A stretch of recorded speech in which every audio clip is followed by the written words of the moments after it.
সেটা নিয়ে আলোচনার জায়গাটা নয়, কিন্তু রাষ্ট্রনীতি বলে কিছু একটা আছে। দক্ষিণপন্থায় যখন উত্থান হয়, সাম্রাজ্যবাদীদের মদতপুষ্ট রেজিমগুলো যখন বাড়ে, সেটা ইসরায়েলে হোক আর পৃথিবীর যে কোনো দেশে হোক, সেখানে মানবাধিকার, সেখানে আন্তর্জাতিক আইন, দেশের নিয়মকানুন, দেশের স্বাধীনতা, সার্বভৌমত্ব কিছুই মর্যাদা পায় না। আজকে আমাদের যেটা বিপদ হচ্ছে, পশ্চিম এশিয়ার যে থিয়েটার, তাকে মার্কিন সাম্রাজ্যবাদ এবং আমাদের মোদী সরকার, পাকিস্তানের সরকার, তারা সাউথ এশিয়া নিয়ে আসতে চাইছে।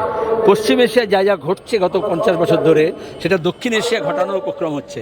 এই জন্য আমরা যুদ্ধের বিরুদ্ধে, সাম্রাজ্যবাদের বিরুদ্ধে এবং ইসরায়েলের হানাদারের বিরুদ্ধে, প্যালেস্টাইনের জনগণের পক্ষে, কারণ আমরা আমাদের দেশের জনগণের পক্ষে বলবেই। কারণ আমাদের স্বাধীন বিদেশ নীতি আর স্বাধীন নেই, ওটা আমেরিকার পায়ের তলায় জমা করে দিয়েছে মোদী, এটাই আমরা বলছিলাম। এবং এখন জুনিয়র পার্টনার হওয়ার চেষ্টা করেছে। এই জন্য ইউএনএতে আমাদের কী ভূমিকা হবে, এমনকি আমাদের দেশের ছাত্রদের এয়ারপোর্টে ধরে পেটাতে পারে, পায়ে শেকল পরিয়ে, হাতকড়া পরিয়ে, অভিবাসন যারা নিয়েছে ওখানে অভিবাসন তাদেরকে ফেরত পাঠাতে পারে। কিন্তু মোদী একটা কথা বলতে পারবে না, কারণ সে ট্রাম্পের বন্ধু, ভারত বন্ধু নয়।